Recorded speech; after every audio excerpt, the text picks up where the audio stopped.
ലോകത്ത് ഭീകരപ്രവർത്തനങ്ങൾ വിതക്കുന്ന IS, al-Qaeda, Boko Haram തുടങ്ങിയ സംഘടനകൾക്ക് ആശയപ്രചോദനമാണെന്ന് പറയപ്പെടുന്ന സലഫിസവുമായി കേരളത്തിലെ മുജാഹിദ് പ്രസ്ഥാനത്തിന് യാതൊരു ബന്ധവുമില്ലെന്ന് KNM നേതാക്കൾ പറഞ്ഞു. മുജാഹിദ് പ്രസ്ഥാനം കേരളത്തിലെ വേറിട്ട ഒരു അസ്തിത്വമുള്ള ഒരു പ്രസ്ഥാനമായിട്ടാണ് ഞങ്ങൾ മനസ്സിലാക്കുന്നത്. വിദേശത്തെ ഏതെങ്കിലും ഒരു സലഫി സംഘടനയുടെ ഉപഘടകമോ അല്ലെങ്കിൽ പോഷക സംഘടനയോ അവരുടെ ആശയങ്ങൾ തൊടാതെ വിഴുങ്ങുന്നവരോ അല്ല. IS ബന്ധത്തിന്റെ പേരിൽ ഗൾഫ് രാജ്യങ്ങളിൽ നിന്ന് കേരളത്തിലേക്ക് തിരിച്ചയച്ച യുവാക്കൾ മുജാഹിദ് പ്രസ്ഥാനവുമായി ബന്ധമുള്ളവരാണെന്ന പ്രചാരണം തെറ്റാണ്.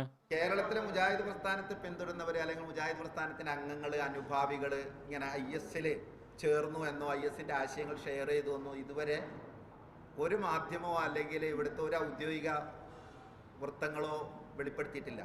IS-നെതിരെ KNM സംസ്ഥാന വ്യാപകമായി ക്യാമ്പയിൻ നടത്തും. ഈ മാസം 11-ന് 10,000 യുവതി യുവാക്കളെ അണിനിരത്തി IS-നെതിരെ കുറ്റ്യാടിയിൽ പ്രതിജ്ഞാ സമ്മേളനം നടത്തുമെന്നും നേതാക്കൾ അറിയിച്ചു. മീഡിയ 1 കോഴിക്കോട്.